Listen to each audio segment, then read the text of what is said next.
So apologies for not showing you how to do pull the rest of the covers off, but anyway, this is the tricky bit with the lock. There's a little, if you've got a Torano or a Frontier Nissan D40, you'll find that there's a problem with this little thing not getting lifted when you put the key in, and that there's this little thing here. See that little piece that I'll pull the key out. Oops. This little piece drops down right by the tip of my finger there, and then the little pin can't ride up onto this surface here.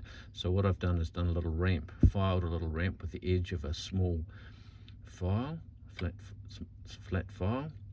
I filed a ramp, so even if that little brass worn out piece doesn't come up, it still should turn. So it turns, and see that button inside there, that button has to lift, and if it doesn't lift, your key won't turn. This thing will physically stop it. So that ramp, I'm hoping that ramp will let it ride up now, so we'll see what happens.